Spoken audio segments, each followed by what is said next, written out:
Hello students, स्वागत है बेटा आपका एनसीईआरटी इन्फो बाइट्स के नेक्स्ट वीडियो सेक्शन में। आज हम क्लास 12th बायोलॉजी में आपको एक इम्पॉर्टेंट एक्सपेरिमेंट समझाने जा रहे हैं। ये experiment search of genetic material से रिलेटेड है। ऐसे समझिए कि this experiment is related to search of genetic material. मैं उन स्टूडेंट्स के लिए भी थोड़ा सोच रहा हूं जो लोग ये कहते हैं कि उन्हें 11th का कंप्लीट कर लिया है, अब थोड़ा सा 12th का आइडिया लेना है। तो और जो 12th के लिए कर ही रहे हैं वो थे, और प्लस नीट के लिए भी हम एक्सटेंड करेंगे इस टॉपिक को।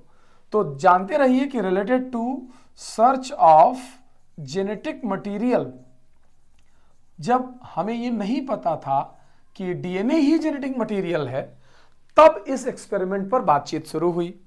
एक्सपेरिमेंट के जो प्रोपाउंडर हैं उनका नाम जाहिर सी बात है, आपको हेडिंग से भी पता चल गया होगा, उनका नाम है फ्रेडरिक ग्रिफिथ। ठीक है, फ्रेडरिक ग्रिफिथ ने 1928 में ये एक्सपेरिमेंट करके हम लोगों को ये समझाने की कोशिश की कि डीएनए ही जेनेटिक मटेरियल है। सबसे पहले आपको एक्सपेरिमेंट का एक जनरल आइडिया समझा दूं कि मटेरियल क्या है, एक्सपेरिमेंट किया कैसे जाएगा, वो हम बाद में समझेंगे।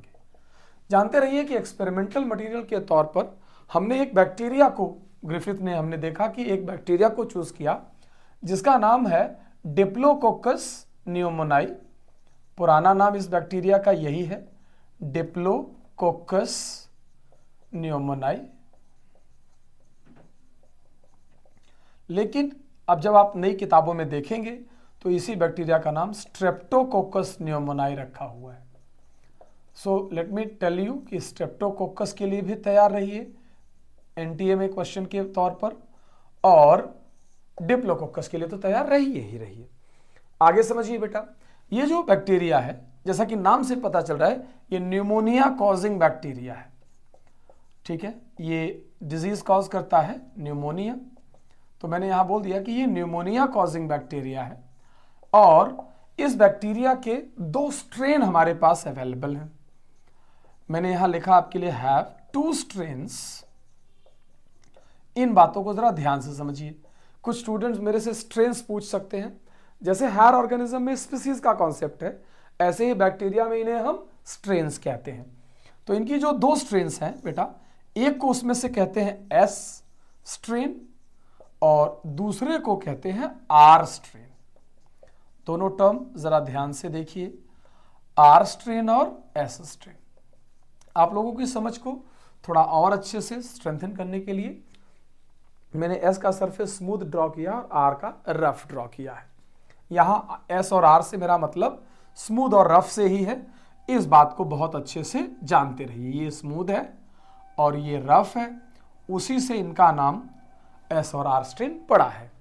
ठीक है, अब जब हम इस पर जाते हैं तो हम 2 बातें समझते हैं। हम एक बात तो ये समझते हैं बेटा, ये यहाँ पर एन मैंने लिख दिया था एडिशनल गलती से, जो ये स्मूथ और रफ की कॉन्सेप्ट है, ये कैसे समझाई जाती है। तो जो बैक्टीरिया स्मूथ स्ट्रेन होता है, तो ये जानते रहिए कि ये सिंथेसाइज करता है पॉलीसेकेराइड। तो मैंने यहाँ लिखा सिंथेसाइज पॉलीसेकेराइड कोट। ये क्या बनाता है? पॉलीसेकेराइड कोट सिंथेसाइज करता है, जिसकी वजह से हम ये भी बोलते हैं कि ये फॉर्म करता है स्मूथ कॉलोनी, एकदम चिकनी कॉलोनी बनाना शुरू कर देगा। और इस स्मूथ कॉलोनी के फॉर्मेशन की वजह से ये जानते रहें कि कैन नॉट बी इंगल्फ्ड बाय हमारे अंदर जो इम्यून सेल्स हैं उनके थ्रू। ठीक है, बाय इम्यून सेल्स। तो जब हमारी इम्यून सेल किसी सेल को इंगल्फ नहीं कर पाएंगी बेटा, तो उसकी वजह से क्या होगा कि ये पैथोजेनिक हो जाएगा। ये क्या हो जाएगा? पैथोजेनिक। पैथोजेनिक के लिए इन्होंने एक स्पेशल वर्ड दिया है ग्रिफिथ ने, वारुलेंट। ये क्या होता है? वारुलेंट होता है। जबकि आर स्ट्रेन जो है वो यहां पर मैंने सिंपली लिख दिया नो सिंथेसिस ऑफ कोट। ये कोट की सिंथेसिस नहीं कर सकता। दूसरी, ये रफ कॉलोनी बनाता है। मैंने यहाँ एग्जैक्टली लिख दिया तुम्हारे लिए कि ये क्या बनाता है, रफ कॉलोनी बनाता है। तीसरी बात मैंने क्या बताया कि engulfed by immune cells, immune cells इसे आसानी से इंगल्फ कर लेती हैं, इंगल्फ्ड बाय इम्यून सेल्स। और सबसे इंपॉर्टेंट कि ये वारुलेंट या नॉन पैथोजेनिक है। सॉरी, ये वारुलेंट था तो ये अवारुलेंट है, यहां पर मैंने लिख दिया ये नॉन पैथोजन है, यानी ये निमोनिया कॉज नहीं कर पाएगा। तो दो स्ट्रेन आराम से दिख रही हैं और दोनों के साथ कहानी चलती रही। अब हम आते हैं इस बात पर कि इन सब चीजों से हमारे स्टूडेंट्स क्या समझ पाएंगे। ये जानते रहिए कि जैसे कई बार मैं ये बात कुछ स्टोरीज से समझाता हूं। आपने कभी सुना होगा कि कई बार कई पेरेंट्स मेरे से आकर मिलते हैं और वो कहते हैं कि सर, जब मैं यहाँ पर आया था पहली बार तो मेरा बच्चा बहुत सीधा साधा भोला भाला था, यहाँ पर आया तो क्लास में बच्चों ने मिलकर के उसे बिगाड़ दिया। मैं इसी बात पर थोड़ा आपको कहीं ना कहीं सिनोनिमसली कुछ समझाने की कोशिश कर रहा हूँ। अब आइए ज़रा एक्सपेरिमेंट के प्रोसीजर पर, एक्सपेरिमेंट कैसे काम करता है। इन्होंने कहा कि हम अगर इसमें से आर स्ट्रेन लेते हैं, जानते रहिए कि आर स्ट्रेन यहां है, यानी इसके पास स्लाइम लेयर है।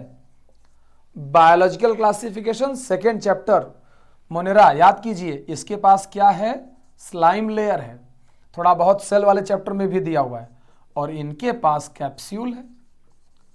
तो जिसके पास कैप्सूल है वो किलर है, जिसके पास कैप्सूल नहीं है वो नॉन किलर है। प्रोसीजर समझिए, अगर मैं आर स्ट्रेन वाले बैक्टीरिया को माइस में इंजेक्ट करूं, क्या करूं, इंजेक्टेड इनटू अ माइस, तो माइस को निमोनिया नहीं होगा और वो माइस सरवाइव करेगा, उसे कोई प्रॉब्लम नहीं होने वाली है। ये बात जानते रहिए। फिर थोड़ी देर बाद मैंने एक दूसरे माइस में एस वाला बैक्टीरिया, जो कि एक्चुअल में किलर बैक्टीरिया है, वो इंजेक्ट किया। सो मैंने यहां लिखा इंजेक्टेड इनटू माइस। ये दूसरा एक्सपेरिमेंट समझिए, उसी एक्सपेरिमेंट का दूसरा सेट। माइस डाइट, माइस इसके बाद मर जाता है। फिर एक तीसरे माइस में इन्होंने क्या किया कि ये एस बैक्टीरिया लिया और इसको थोड़ा हीट कर दिया, हीटेड किया, और हीटेड के बाद ये थोड़ा इनएक्टिवेट हो गया और उसके बाद इंजेक्ट किया माइस में, इंजेक्टेड टू माइस। अब इस एस बैक्टीरिया को, जो कि माइस को किल कर सकता था, उसको हीट करने पर वो माइस को नहीं मार पा रहा है, माइस सरवाइव। अब तुम्हारे लिए क्वेश्चन, अगर मैं बोलूं तुमसे कि एक हीटेड एस है, हीट किया हुआ एस, जो कि जाहिर सी बात है क्या है, अवारुलेंट, मतलब ये माइस को मार नहीं रहा है, प्लस एक आर, इसका नेचर बताइए डॉक्टर्स, अवारुलेंट। फिर उसके बाद इन दोनों को मिक्स करके हमने इंजेक्टेड इनटू माइस कर दिया, इंजेक्टेड इनटू माइस। अब आप सिंपल कह सकते हैं कि सर दोनों ही अवारुलेंट है, माइस में इंजेक्ट करके कोई प्रॉब्लम नहीं, पता ही हमें कि माइस नहीं मरेगा। लेकिन दिक्कत यह है कि माइस इसके बाद मर जाता है। तो जब ये भी अवारुलेंट, ये भी अवारुलेंट, तो माइस की डेथ क्यों हुई? अब यहां पर कहानी में ट्विस्ट है।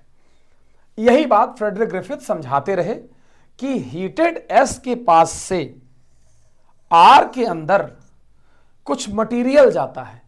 he is unaware about the material what is transferred, but इस मटेरियल को इन्होंने ट्रांसफॉर्मिंग प्रिंसिपल बोला। क्या बोला? Transforming principle. जानते रहिए बेटा, यहां प्रिंसिपल का मतलब कोई थियोरी नहीं बल्कि सब्सटेंस है।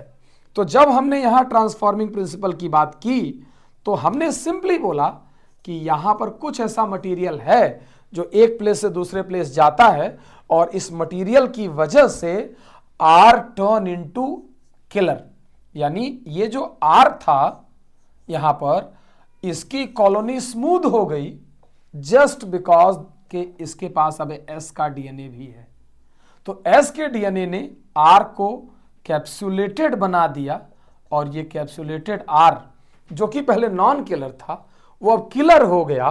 तो R जो इस फॉर्म में आप बनाते थे अब वो कन्वर्ट होकर के हो गया इस फॉर्म में, and now this avirulent R turn into killer R, और इस प्रोसेस को हम ट्रांसफॉर्मेशन कहते हैं।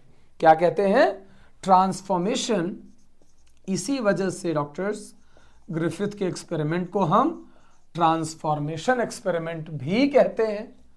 और इसी से हमें पहली बार पता चला कि जो मटेरियल वहां से हीटेड एस से आर में जाता है, जो आर को किलर बनाता है, वो एक्चुअल में डीएनए है, लेकिन उस ग्रिफिथ डीएनए नहीं जानते थे तो उन्होंने उसका नाम क्या रख दिया?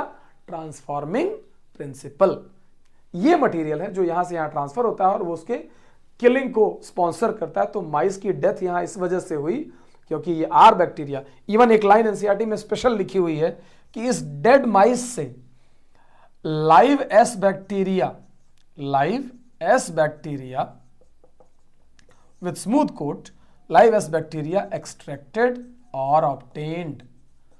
तो इससे ये जो लाइव एस बैक्टीरिया ऑब्टेन हुए जबकि हमने बाहर से इंजेक्ट नहीं किया, वो यही आर ही था जो स्मूथ बन करके बाहर हमें मिला। तो इस ट्रांसफॉर्मेशन से इस बात पर पता चली। ऑल्दो ये एक्सपेरिमेंट 1928 में किया गया बट लोगों ने इस पर बहुत बिलीव नहीं किया। बाद में इसी एक्सपेरिमेंट का 33 से लेकर के 44 तक 11 सालों में 3 लोगों ने इसको फिजिकली या बायोकेमिकली कह लीजिए प्रूव किया। वो हम अपने अगले वीडियो में आपसे डिस्कस करेंगे। टेक केयर बेटा।